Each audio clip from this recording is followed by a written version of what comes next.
Bueno, buen día a todos. Bienvenidos al módulo 12 de coloproctología. En primer lugar, quiero agradecer a la Asociación de Cirugía de Córdoba por la invitación para coordinar este curso, a los directores del curso, a Fernando Álvarez y Franco Signorini, y también quiero agradecer a los expositores del día de la fecha, que bueno, un día sábado siempre es difícil para todos, pero bueno, están para brindarnos sus presentaciones que seguro van a ser excelentes. La primera presentación de hoy va a estar a cargo de la doctora Cristina Bayud. La doctora es oncóloga de la Clínica de Reina Fabiola, y el título de su presentación son Conceptos básicos en la oncología del cáncer colorectal. Bienvenida, Cristina. Bueno, Matías, muchas gracias por la invitación a la asociación. Yo ahora voy a compartir la presentación. Voy a apagar la cámara porque no tengo buena señal acá, para que no se corte, cualquier cosa me avisan. Bueno, la charla de hoy va a ser sobre conceptos básicos, ¿sí?, en oncología en cáncer colorectal. La agenda del día de hoy es biología del cáncer, marcadores tumorales, escala del estado funcional, criterios de evaluación, tratamiento y biomarcadores. Vamos a empezar por biología del cáncer, que por ahí para los cirujanos es lo más aburrido, pero es fundamental saber que existen 6 alteraciones esenciales en la fisiología celular comunes en todos los tipos de cáncer. Una es la autosuficiencia en señales de crecimiento. Esto se da como consecuencia de la activación de oncogenes. Entonces los tumores tienen la capacidad de proliferar sin necesidad de estímulos externos. En segundo lugar tenemos la insensibilidad a señales inhibidoras de crecimiento, donde los tumores la mayoría de las veces no responden a moléculas inhibidoras de crecimiento como factores de crecimiento transformante beta, inhibidores directos de la sinasa dependiente ciclina. Otro es la evasión de la muerte programada o la evasión de la apoptosis. Entonces hay una inactivación del P53 y una activación de los genes antiapoptósicos, y esto da lugar a una resistencia por parte de los tumores a la muerte celular programada. En cuarto lugar, el potencial replicativo ilimitado, donde las células pertenecientes del tumor poseen una capacidad proliferativa no restringida que impide la senescencia celular y la catástrofe mitótica. En quinto lugar tenemos la angiogénesis, es una angiogénesis mantenida, los tumores necesitan un aporte vascular para poder crecer, y por último la invasión y metástasis. Esta es la capacidad para invadir de la mayoría de los tumores, por lo cual se produce la metástasis, ¿no? Esta capacidad depende de procesos intrínsecos a la célula o que son iniciados por señales del entorno tisular. Repasando un poquito conceptos, hablamos de control genético de la proliferación celular, y tenemos el protocongen, que es un gen que participa en el crecimiento normal de la célula. Cuando hay una mutación en este se produce el oncogen, que es quien produce enzimas que estimulan la proliferación celular. También tenemos los genes supresores tumorales, que producen una proteína supresora de tumor que ayuda a controlar la multiplicación celular. Las mutaciones o cambios en el ADN en genes supresores de tumores pueden conducir al cáncer. A mí me gusta mostrar este dibujo, que es como describe bien lo que es la oncogene y el gen supresor del tumor. En el gen normal el crecimiento es normal, el auto a una velocidad adecuada. Cuando hay una mutación hay una aceleración en el crecimiento, por eso el auto choca, y en los oncogenes, es decir, una mutación es suficiente para desarrollar un tumor, hay una ganancia de fusión. En los genes de supresores, que son los que habíamos dicho previenen el cáncer, una mutación produce un aumento de la susceptibilidad, es decir, acelera el auto. Cuando hay 2 mutaciones o pérdida, es cuando se produce el cáncer. Entonces necesitamos 2 alteraciones para desarrollar un tumor, que es la pérdida de la función. Siempre debe haber un equilibrio entre el protocongen y el gen supresor. El protocongen empuja, el gen supresor frena. Entonces acá vemos en el segundo, cuando hay una mutación en este empuja, se produce el tumor, y cuando hay una mutación, el gen supresor está inactivado, no frena y también se produce el tumor. Los oncogenes más conocidos son el ER2, que hoy en día se está estudiando más, sobre todo en cáncer colorectal y gástrico, el RAS, el BRAF, que lo conocemos bastante en colon y recto, y en genes supresores de tumores tenemos el P53, el BRCA, que se conoce más por mama, ¿no? Carcinogénesis, rápidamente, el proceso por el cual una célula normal se transforma en una cancerígena. Hay agentes exógenos, químicos, radiaciones, etcétera, y endógenos, estrés oxidativo, Y en la carcinogénesis hay 3 etapas: la iniciación, la promoción, la progresión tumoral. El estrés oxidativo es una situación bioquímica de desequilibrio, ¿no?, entre los radicales libres y el mecanismo de defensa antioxidante. El cáncer es per se una enfermedad inductora de estrés oxidativo. Para hablar de predisposición hereditaria al cáncer, solo 2 palabras. La mayoría de los cánceres son esporádicos, ¿no? Hay solo una pequeña proporción de ellos que son producto de una predisposición heredable, solo un 5 o un 10%. Yo no voy a entrar más en cuanto a colon rectal en esto, hablando de síndrome de Lynch y demás, no sé si después lo van a describir más adelante. Vamos a pasar a marcadores tumorales. Los marcadores tumorales son moléculas que pueden estar elevadas en presencia de un cáncer. La utilidad de los marcadores tumorales viene determinada por la sensibilidad y especificidad de cada uno de ellos. No existe un marcador tumoral 100% sensible y específico. Podemos decir que en general, debido a la falta de una elevada sensibilidad y especificidad diagnóstica, los marcadores tumorales no nos sirven para la detección temprana de las neoplasias, pero sí ayudan a confirmar un diagnóstico ya establecido por otros métodos más sensibles. Generalmente la mayoría de los marcadores tumorales son glucoproteínas. En la mayoría de los tumores tenemos un marcador tumoral. Los que nosotros utilizamos con frecuencia en cáncer colorectal es el CA y el CA19-9. El CA nos sirve para colorectal y para otros tipos de cáncer, como gástrico, un tipo especial de tiroides, bien, se hace en un laboratorio de sangre. El propósito es controlar la respuesta a los tratamientos y también para seguimiento. Siempre nosotros por ahí les pedimos a ustedes que si entra un paciente que se va a operar programado de un cáncer de colon o recto, pedirle el CA. El CA19 no, ya le voy a decir para cuándo lo utilizamos, pero si es un paciente que sabemos que es una cirugía programada, es fundamental que usted lo pida. Obviamente hay veces que entra por guardia, por un abdomen oclusivo, perforado, y sabemos que no pueden tener, pero para nosotros sí se puede, es fundamental para después saber el seguimiento, porque muchos pacientes no elevan ese marcador. El CA19-9 lo utilizamos también en cáncer colorectal avanzado, cuando ya hay metástasis, para seguimiento también del tratamiento, y después se utiliza fundamentalmente en otros tipos de cáncer, como en cáncer de páncreas, de vesícula, de vía biliar. Bien. En cuanto a la escala del estado funcional, es otra cosa que para nosotros los oncólogos es muy importante. Esto nos habla de cómo está el individuo, ¿no?, a nivel de actividad que puede realizar esa persona y la capacidad para el autocuidado. También se denomina performance status. En pacientes con cáncer, caracterizar el performance status es importante porque entrega información sobre pronóstico de sobrevida, ayuda a tomar decisiones sobre usos y riesgos de terapia y contribuye a definir el nivel de asistencia que un paciente necesita. El performance status se utiliza como complemento a la información médica para caracterizar el impacto que puede dar una enfermedad a nivel de la independencia de un paciente. Además es un componente también de calidad de vida. Muchas veces en la primera consulta recibimos a la familia y que quieren que uno hable de tratamiento, cómo va a ser. Y uno siempre les explica a los familiares que no podemos hablar de tratamiento sin ver al paciente, porque uno tiene que hablar con el paciente, saber qué actividades realiza, cuántas horas pasa en cama, para uno saber qué tan agresivo o no va a ser con la terapia que le va a proponer. Tenemos 2 escalas. La primera que les estoy mostrando acá es la de Karnofsky, donde de 80 a 100 va de 0 a 100, pero de 80 a 100 es cuando uno, bueno, se puede ser agresivo en un tratamiento, y es también un valor que la mayoría de los protocolos de investigación es lo que permite entrar a un paciente en ese protocolo si está entre 80 y 100, ¿no? Cuando es capaz de llevar una actividad normal y trabajar y no necesita cuidados especiales. Ya cuando está en una escala de 70-50 ya es incapaz de trabajar, sí capaz de vivir en casa y atender la mayoría de las necesidades personales, pero necesita algunos grados de asistencia. Y ya cuando es de 40-0 es cuando ya es incapaz de cuidarse a sí mismo, requiere atención equivalente a una institución o un hospital, ¿no?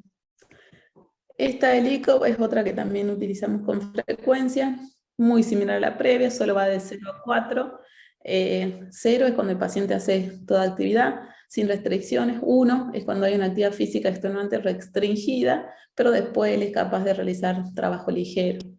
2 es cuando ya es capaz de cuidar de sí mismo, pero incapaz de realizar alguna actividad laboral. Siempre uno es agresivo en tratamiento. Si tenemos un performance status 0,1, ya cuando tenemos un performance status ICOX 2, dice, bueno, frenamos y comenzamos a bajar.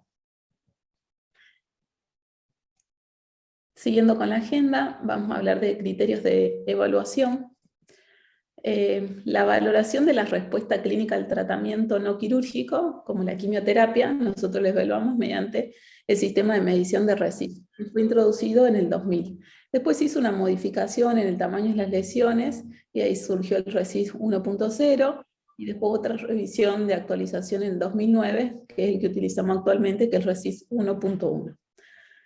Esto lo que nos evalúa es la respuesta clínica al tratamiento en un sistema de medición que es utilizado en la mayoría de los ensayos clínicos y se basa en la suma de los diámetros mayores de la lesión diana o target, ¿no? En un plano transversal, por ejemplo, una lesión hepática o una lesión pulmonar.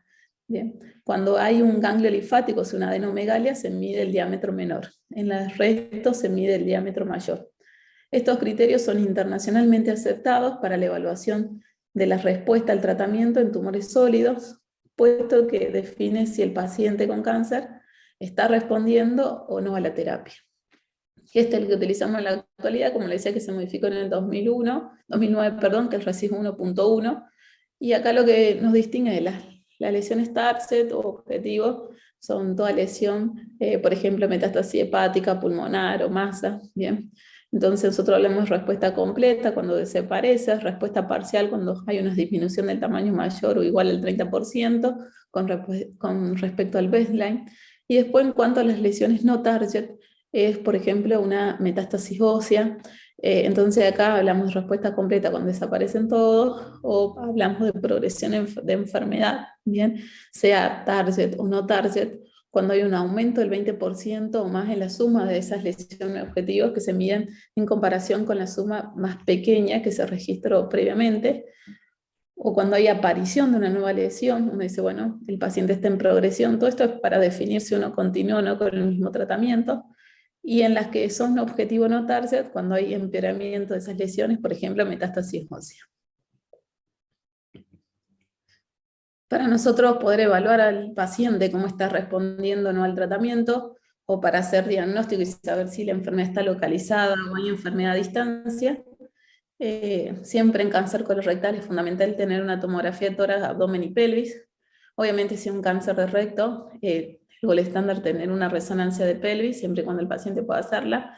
También cuando hay una lesión hepática, cuando es un paciente metastásico, muchas veces cuando los comités de tumores hablamos con ustedes, prefieren para valorar mejor la resecabilidad de esa lesión una resonancia de abdomen, ¿sí?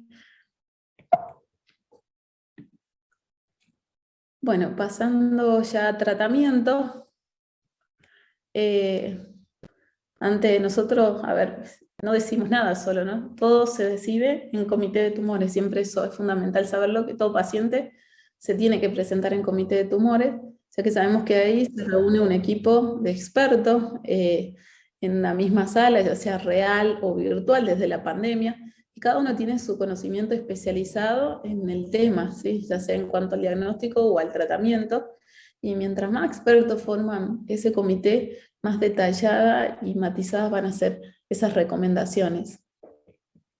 En cuanto a tratamiento en oncología, hablamos de tratamiento neoadyuvante, cuando el tratamiento se administra como primer paso para reducir el tamaño del tumor antes del tratamiento principal, que generalmente consiste en cirugía.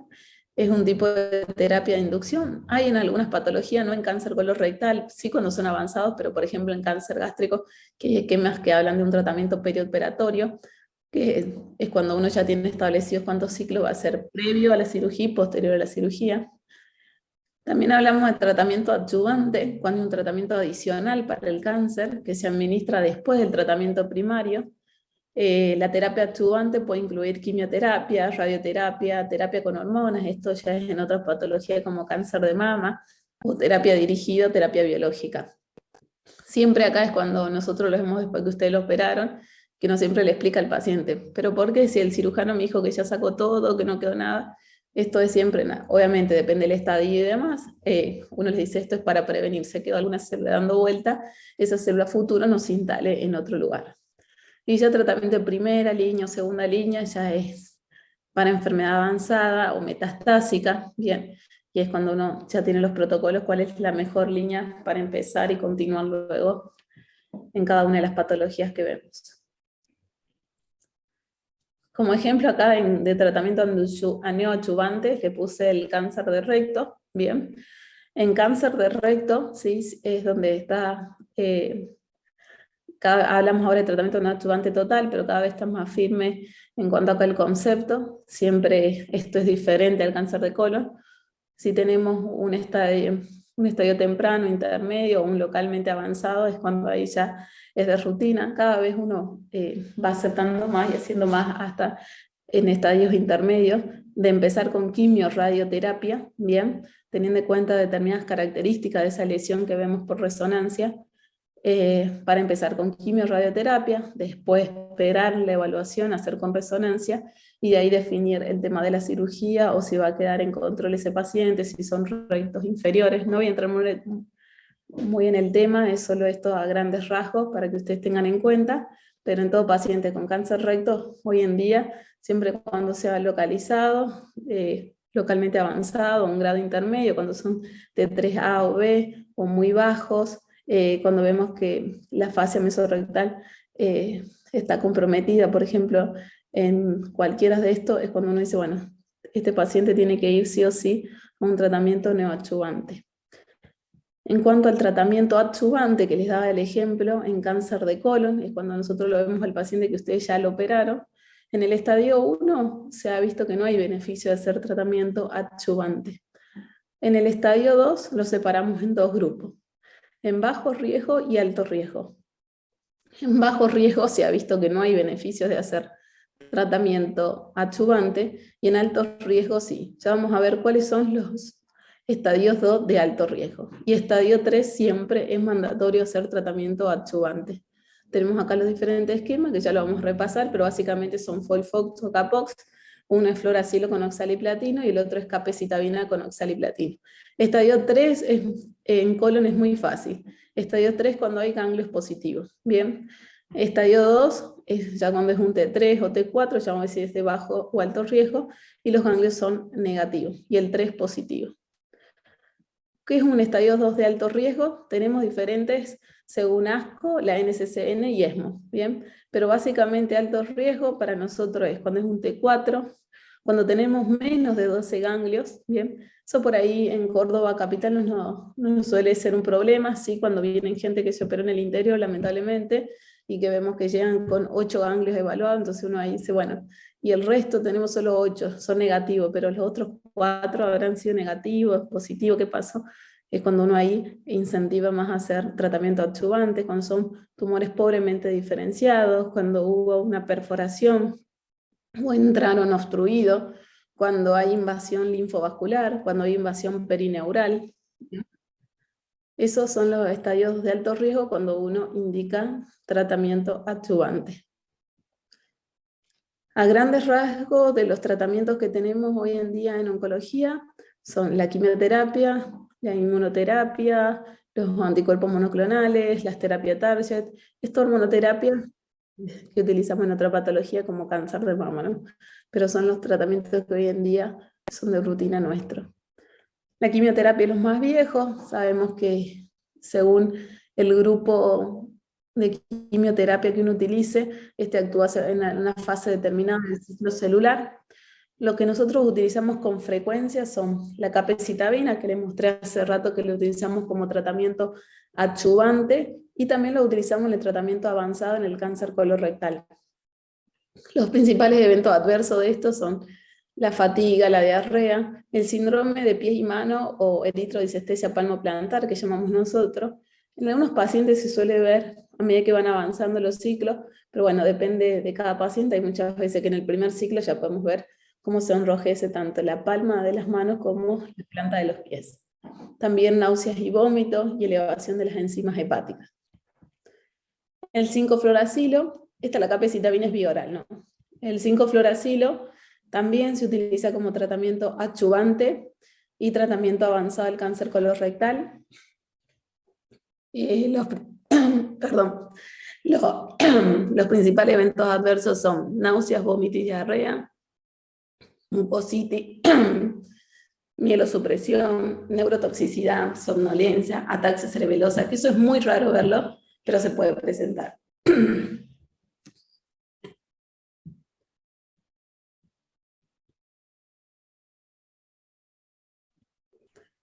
Bueno, y también el vasoespasmo coronario.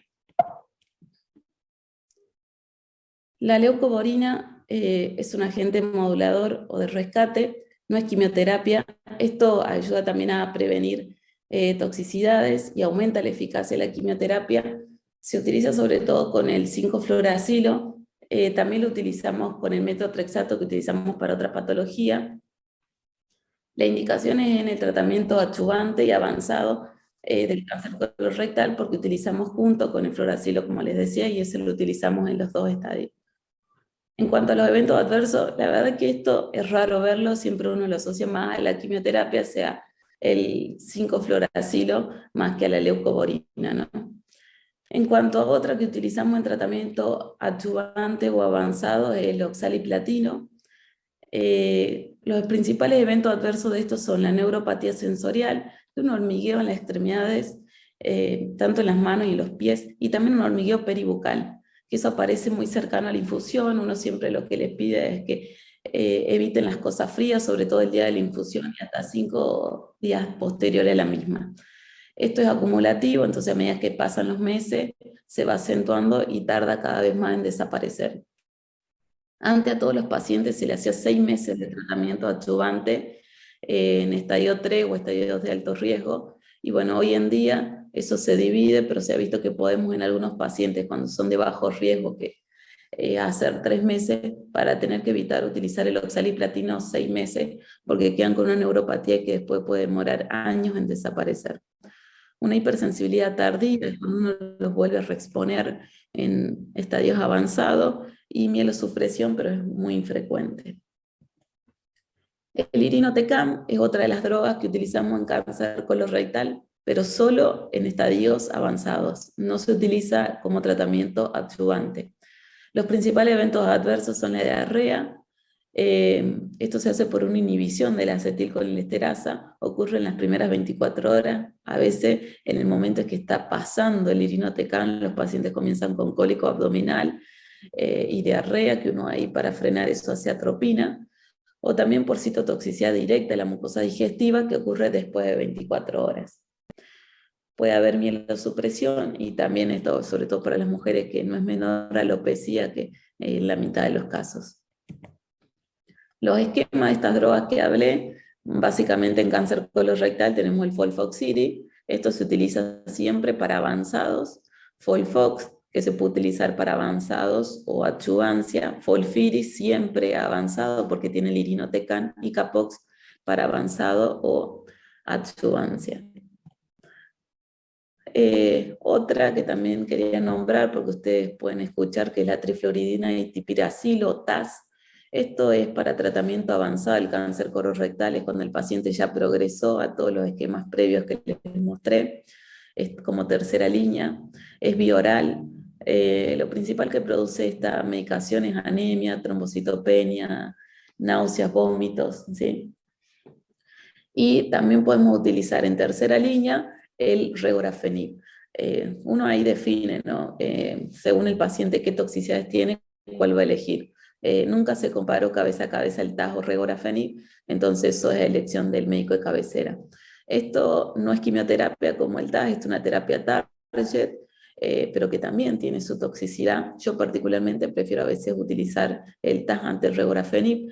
Es un inhibidor oral de los receptores tirosinquinasa, porque le da muchos eventos adversos. Entonces un paciente que ya está en una tercera línea, cuando uno quiere brindar calidad de vida, y la verdad que yo siento muchas veces que le empeoro la calidad de vida con el regorafenib, ¿no? Da mucha pancitopenia, fatiga, disminución del apetito. un síndrome de pies y manos, pero que es diferente al que da la capecitabina. Hay mucho enrojecimiento, pero sobre todo mucho dolor, tanto en los dedos como en las palmas de las manos y de los pies. Diarrea, llagas en la boca, pérdida de peso. Eso en cuanto al regorafenib, ¿no? Pasando ya a biomarcadores para hablar de otras terapias que tenemos, para ir terminando. Los biomarcadores son moléculas biológicas que aportan información específica para cada paciente sobre su pronóstico o sobre los fármacos, con mayor probabilidad de respuesta en su caso. Un biomarcador pronóstico se asocia a la probabilidad individual de supervivencia o de reaparición de la enfermedad tanto a nivel local como a distancia. Un biomarcador predictivo es cuando está presente en el tumor basándose en la presencia o ausencia de dicho marcador. El oncólogo puede identificar subgrupos de pacientes que pueden beneficiarse o no de la acción de un fármaco. Por ejemplo, tener la mutación del gen BRAF para cáncer de colon constituye un factor de mal pronóstico. Bien. Y un biomarcador predictivo, por ejemplo, el RAS. Dentro de este tenemos el KRAS, NRAS, donde sabemos uno que va a responder a una terapia anti-GFR, y en el BRAF sabemos también, es predictivo, porque sabemos qué tratamiento podemos hacer, a cuál va a responder o no, pero de pronóstico porque sabemos que tiene muy mal pronóstico. En cuanto a cómo dividimos actualmente en cáncer de colon, nos habla de por ahí un 50% tenemos RAS mutado, un 40% RAS wild type y un 5% que puede ser BRAF mutado, ¿sí? Es baja, por suerte, la proporción de pacientes con BRAF mutado. Las proteínas RAS son transductoras de señales de los receptores de superficie celular que controlan procesos claves, ¿bien? Uno ve cómo en condiciones normales el RAS alterna cíclicamente entre conformaciones inactivas y activas, ¿bien? Inactiva es cuando está unida sin difosfato, y activa cuando está el trifosfato, y cuando está activa esto conduce a la activación MAP quinasa.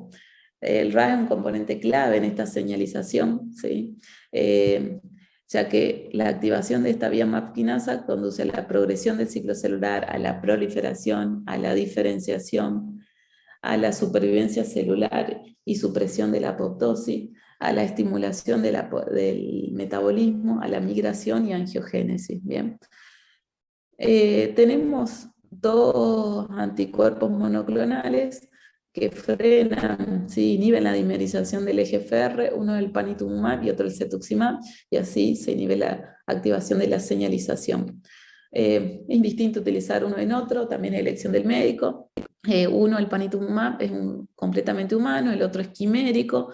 Los dos se hacen cada 14 días, acá dice semanal, pero hay también una dosis para hacerlo cada 14 días. Uno requiere, como este es humano, no requiere premedicación, el otro sí. Y la verdad que las reacciones infusionales son raras. Lo que presentan sobre todo el panitumumab y el cetuximab son una reacción tipo acneiforme. Bueno, uno eso lo trata con cremas dermatológicas, pero por ahí uno se alegra porque cuando se produce más esa reacción tipo anecfoide en piel, sobre todo en rostro y torso, es cuando sabemos que el paciente está respondiendo a la terapia. Pasando al BRAF, es un gen que da origen a una proteína que participa en el envío de las señales y la multiplicación celular. Esta es una ruta de comunicación o vía de señalización en la célula y es necesaria para que éstas se multipliquen y sobrevivan. Acá este es un dibujo que me gusta para guiarlos, ¿sí? Sabemos que el anticuerpo monoclonal, cetuximab o panitumumab, lo que hace es inhibir ese GFR, ¿bien? No lo podemos utilizar en el que es BRAF mutado, porque cuando el BRAF está mutado sabemos que esta proteína está permanentemente enseguida y hace eventos downstream, entonces pueden todavía ocurrir y dejando que el tumor siga proliferando. Acá lo que les mostraba es cómo el BRAF mutado empeora la sobrevida, ¿bien? En cuanto al wild type, sabemos que la sobrevida es de 34.7 meses y en uno que es mutado es solo de 10.4 meses. Este otro estudio, el CALGB, donde también se vio que en los que eran mutados era peor la sobrevida, solo 12.9 meses, y en el wild type 34.2 meses. Sabemos que los fármacos que inhiben el BRAF, sobre todo en pulmón y en melanoma, tienen un efecto muy bueno, ayuda a frenar la enfermedad, es limitado todavía en cáncer colorectal, se están haciendo actualmente trial. El año pasado se presentó uno que es de encorafenib, binimetinib y cetuximab. Nosotros participamos en la Reina Fabiola como centro, eran para pacientes que habían progresado a una o más líneas de tratamiento previo. ¿Qué se ve acá? Que si uno agregaba a los que son BRAF mutados a frenar el anti-GFR con el cetuximab, el BRAF con el encorafenib y el MEK con el binimetinib, teníamos una mejor respuesta en comparación con el brazo control que hacía solo bevacizumab y la terapia de quimioterapia estándar, ¿no?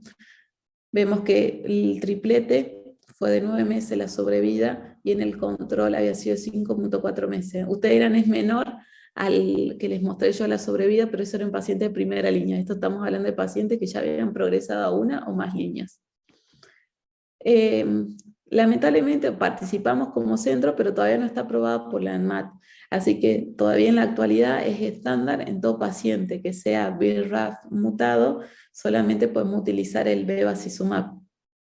El bevacizumab, ustedes lo deben conocer mejor que yo, inhibidor del factor de crecimiento del endotelio vascular. Lo utilizamos para cáncer colorectal y para la mayoría de los otros tumores que solemos tratar. Los principales eventos adversos son la hipertensión, edema y puede favorecer la trombosis. También puede haber aumento de creatinina, siempre controlamos la proteinuria. Y bueno, siempre esto es también estar al tanto con ustedes cuando uno va a llevar un paciente de cirugía de urgencia, no por ahí lo que aconseja si son cirugías menores, como un portacat, que haya 2 a 3 semanas desde la última infusión, cuando ya son cirugías mayores, entre 4 y 6 semanas para recién poder entrar a quirófano. Entonces acá lo que les pongo, el bevacizumab en RAS mutado, o también se puede utilizar en RAS wild type en aquellos pacientes que progresaron, por ejemplo, a cetuximab o panitumumab, es también una opción de tratamiento, ¿no? No así cuando el paciente es RAS wild type o no mutado, sabemos que solo es el bevacizumab, no se puede utilizar cetuximab ni panitumumab. Les quería poner esto un poquito rápidamente, lo que se viene. Sabemos que les había dicho yo, aproximadamente el 50% son KRAS mutados. Tenemos diferentes mutaciones, la mayoría son en el exón 12, pero también se comenzó a ver que hay una específica que es solo del 3%, que cuando está en el codón G12C, pueden responder a una terapia con adagrasib o sotorasib, ¿bien? Que es un inhibidor, ¿sí?, de este KRAS G12C, y así también inhibe toda la cascada esta de las MAP quinasas. Se está viendo muy buenos resultados y ya se está tratando a pacientes con cáncer de pulmón donde el porcentaje es mayor, es el 50%, pero bueno, es una opción más, a eso va la medicina personalizada, la terapia de precisión, donde solo un 3% es, pero es bueno tenerlo en cuenta para aquellos pacientes que tienen buen performance y que ya progresaron a todos. Hay protocolos abiertos en la Argentina con adagrasib, ¿bien? Pero es muy bajo el porcentaje, el 3%, ¿sí? También se está viendo muy buenos resultados en cáncer de páncreas, donde estábamos sin novedades al momento, y también fue muy buena la respuesta con ambas drogas. Para ir terminando, la inestabilidad de microsatélites se define como una disminución o un aumento en la longitud de los microsatélites del ADN tumoral, en comparación con el ADN normal que corresponde. Cuando hay una mutación en los genes que tienen que reparar esto, que impide que se reparen estos errores, es cuando hablamos de inestabilidad de microsatélites. ¿Por qué les quiero nombrar esto? Porque se ha visto que estos son los pacientes que responden muy bien a la inmunoterapia. La inmunoterapia es también una terapia nueva, no se sabía antes por qué los linfocitos T, así como nos defendían de otros microorganismos, no nos defendían de las células tumorales, y se vio que la célula tumoral tenía un receptor que es el PDL1, que se unía al receptor PD1 de la célula T, lo cual impedía la destrucción de la célula tumoral. Entonces uno que busca con la inmunoterapia es bloquear ya sea el PDL1 de la célula tumoral o el PD1 de la célula T, para así que se produzcan las granulaciones tóxicas y obtener la destrucción de la célula tumoral. A esto se comenzó a probar, se empezó en otras patologías, por en pulmón y melanoma, y después se comenzó a estudiar en colon también. Solamente menos del 10% de los pacientes con cáncer colorectal son inestables, pero sabemos que son pacientes que responden muy bien y se favorecen de la inmunoterapia. Estas son las que tenemos en la actualidad: pembro, nivolumab, atezolizumab, avelumab, durvalumab. Bien, las dos primeras, pembro y nivolumab, que son las más viejas, lo que iban era a bloquear al PD-1, que era el linfocito T, y después surgieron estas que van al bloqueo del PD-L1, que es el receptor de la célula tumoral. Bueno, no quería dejar de hablarles de esto, seguramente todos lo escucharon porque se presentó en ASCO de este año, que es el Congreso Americano de Oncología, salió en la televisión y todos los pacientes te preguntan, donde se vio que bloquear el PD-1, ¿sí?, era para pacientes con cáncer de recto, ¿sí?, localmente avanzados, que yo les comenté que en la actualidad el estándar es hacer quimio, radioterapia, después la espera y después cirugía. Lo que hacían acá es darle dostarlimab, que es una inmunoterapia, se hacía cada 3 semanas, 500 miligramos, y lo que se vio y que salió en todos los lugares, solamente hay 18 pacientes, se presentó con 16 pacientes, todos tuvieron respuesta completa.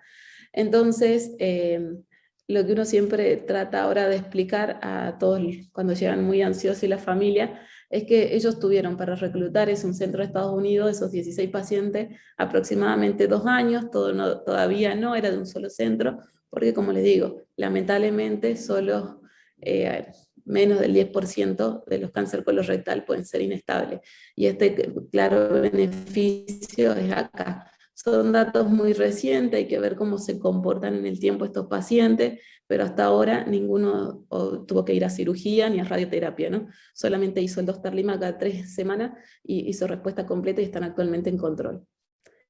Eso es todo. Muchas gracias.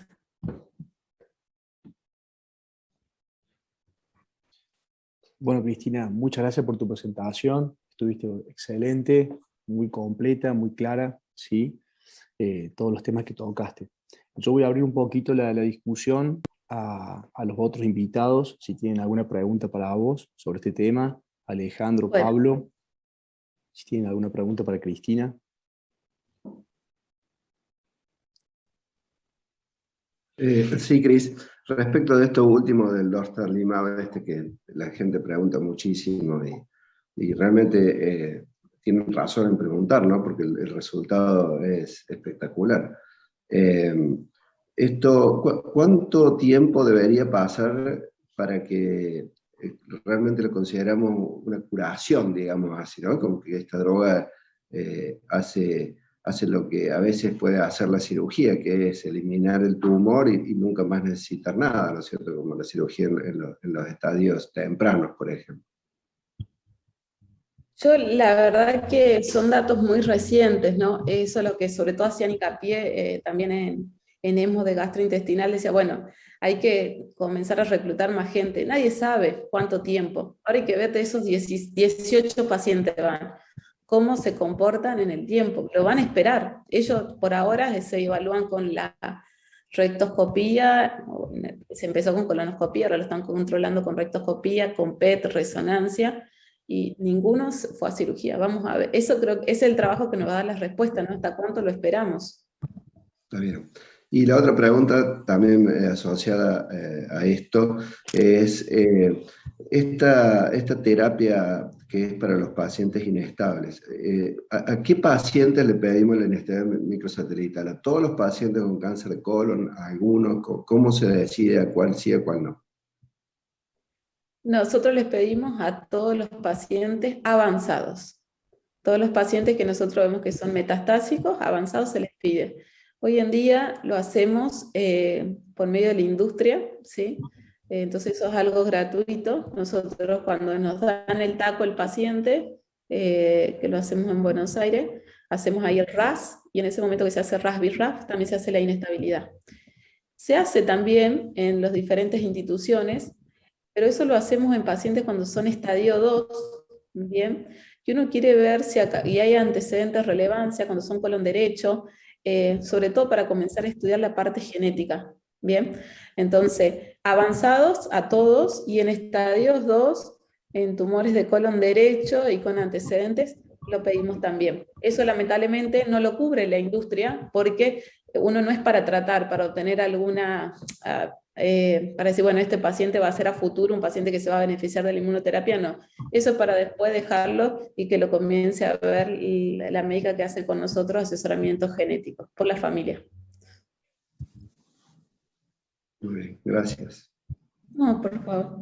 Ale, ¿querés hacer alguna pregunta, Cristina? No, más que pregunta, felicitar a Cristina por la charla, realmente excelente la presentación. Yo ya tuve la oportunidad de escuchar otras charlas de ella y siempre mantienen un muy buen nivel. Y sí, en el sentido de que hablábamos acerca de la primera pregunta de Pablo, también aclarar que hay que ser muy cautos muchas veces con estos tratamientos que implican una respuesta completa o una desaparición de la lesión, porque si bien son muy útiles y empiezan a abrirnos un camino, como ya ha pasado, con una curación de la enfermedad, todavía nos queda evaluarlos en el tiempo, y evaluar las metástasis sistémicas, las metástasis en pulmón, en hígado, que aparecen con el tiempo. Por más que tengamos un control local de la enfermedad, nos queda evaluar a lo largo del tiempo la respuesta sistémica que producen estos tratamientos. Entonces no quiero remarcar que ese también es un mensaje importante a la hora de tener estos pacientes en consultorio. Perfecto, Ale. Y bueno, agregando un poquito a lo que vos estás aportando ahora, yo le quería preguntar a Cristina, ¿qué rol tiene el PET en el seguimiento o en el diagnóstico de estos pacientes, o en la estadificación, si tiene algún rol en la actualidad el PET, en estos pacientes que hacen una respuesta completa o no? Nosotros, eso siempre es una pelea en los congresos de oncología, es, a ver, algunos están a favor y otros en contra del PET. La realidad es que en cáncer de recto localmente avanzado nosotros no lo utilizamos como seguimiento, ¿no? Se vio ahora en este del dostarlimab que ellos utilizaban el PET para seguimiento de esos pacientes, pero nosotros no, solo utilizamos el PET en la actualidad cuando hay un paciente que nos deja duda si es metastásico o no, pero después para seguimiento no, todavía no. No creo que tampoco las obras sociales lo autoricen en un recto localizado como seguimiento. Sigue siendo el estándar, obviamente, la endoscopía y la resonancia. Bueno, perfecto. No sé si algún participante tiene alguna pregunta para Cristina. Cristina se tiene que desconectar por cuestiones personales, así que al final de la charla no van a poder hacer preguntas a ella, así que si tienen alguna pregunta para ella pueden aprovechar ahora. Y bueno, Cris, Bueno, muchísimas muchas gracias gracias. a todos, sí. Muchas Nos gracias por estamos participar. viendo.